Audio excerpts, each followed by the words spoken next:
I said this before the fight, or I suggested it at least, and I'm going to reiterate it again now after the fight. Sergey Kovalev needs to fire Duva. That's right, he needs to fire Duva.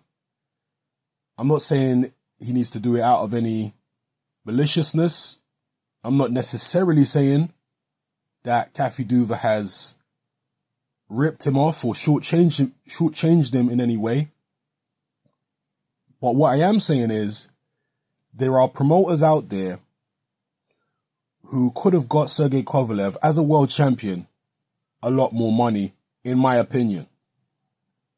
And as I've said in recent videos, you've only got a finite amount of time, a finite window as a boxer when you're in your prime years, for the most part, to be making serious life-changing sums of money.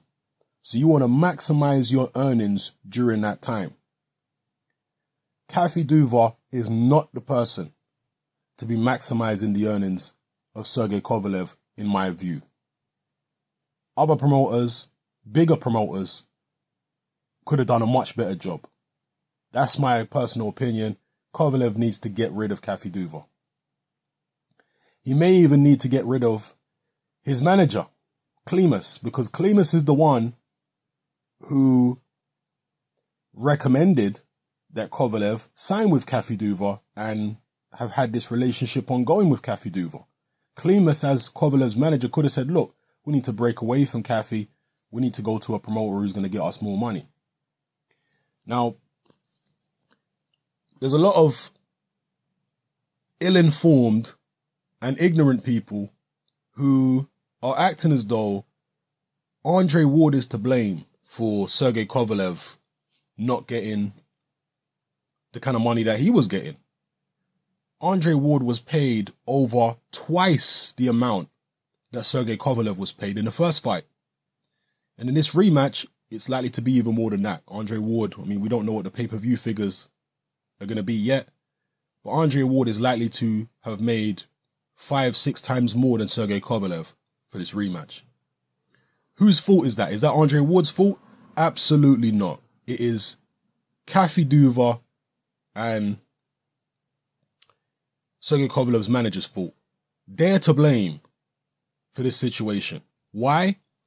Because the reason that Andre Ward, as a challenger, remember Andre Ward was the challenger in the first fight with Kovalev. So Kovalev was giving Ward an opportunity. He didn't have to fight Ward. He voluntarily allowed Ward to challenge for his belts. If the deal wasn't right, if he felt like, I'm not getting as much money as I want, I'm not getting as big a split as I feel like I'm entitled to, then Ward's not getting a title shot. End of. Kovalev was in the driving seat. Team Kovalev were in the driving seat.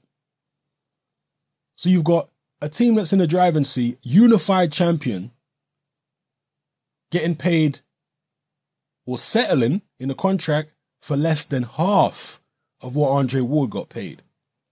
And the reason that Andre Ward got paid so much is because Jay-Z, Rock Nation, guarantee his purses. And Jay-Z, Rock Nation have got a lot more money to pay their fighters than Duva main events. That's the bottom line. That's one of the advantages of going with a promoter who is more major or who simply has more money. Is if they see fit, they can guarantee you these very, very large purses.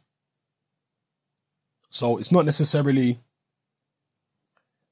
suggesting that Duva is shortchanging Kovalev again, but she's just not as big a promoter, at least not financially, as Rock Nation. There are bigger promoters out there Kovalev could have been with that would have paid him more money. Could have gone with K2. He could have gone with Bob Arum. Could have gone with Al Heyman and one of the promoters Heyman uses. They would have paid him more money as champion. So, yeah, those are my thoughts, people. He needs to get rid of Duva. And again, people talking about the terms the financial terms for the rematch not being very good for Sergey Kovalev. Those financial terms, the basic premise of what was going to happen contractually in the rematch, those things were agreed by Team Kovalev before the first fight. Before the first fight, those things were agreed by Team Kovalev. If they were so bad, those terms, why on earth did Team Kovalev agree to them? Because they are the champion. They're the A side in terms of they had all the belts. Andre Ward was just a challenger. What kind of team allows their fighter to be put into this type of position? You look at Vladimir Klitschko. Look at the amazing deal that he got, rematch deal that he got for the Tyson Fury fight. The amazing rematch deal that he got for the Anthony Joshua fight. Amazing deal where he's still making loads of money. Where he still has, less control than he did as champion, but still getting a pretty fair shake. That's what the Klitschko's and K2 and Bernd Bont are able to do. Now, I've got issues with Klitschko and K2, in terms of the way they've treated people contractually, because that was a different situation. The Klitschko's, for many years, had all the heavyweight titles. So if you wanted a title shot, you had to go to the Klitschko's, and they were paying voluntary challengers like a couple $100,000, while Klitschko was making tens of millions. That is really exploitative. But nonetheless, from a contractual point of view,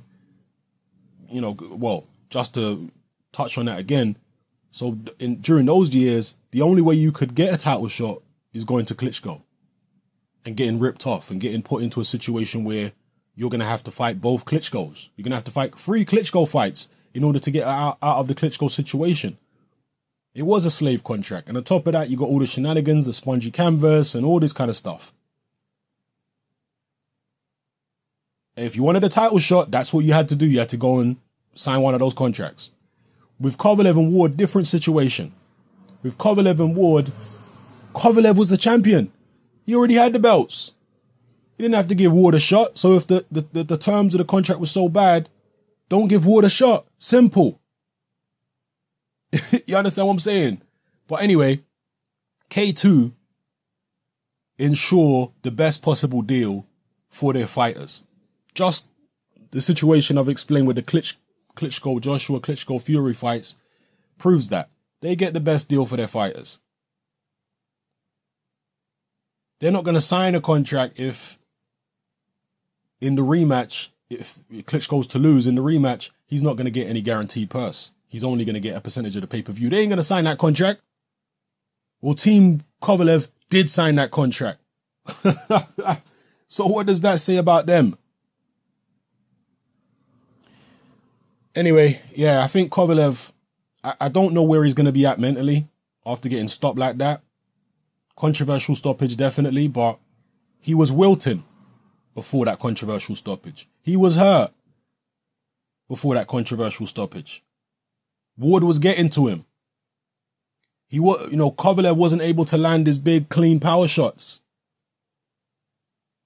He was missing a lot. He was tiring. How is that going to affect him mentally? Kovalev is definitely not going to be seen as the crusher anymore. But I still think he's a very talented fighter. If he comes back, who knows what Ward is going to do, whether he's going to try and unify or move to a different division. He's been talking about cruiserweight and heavyweight, which I'll do a separate video about, but who knows? But if Kovalev is to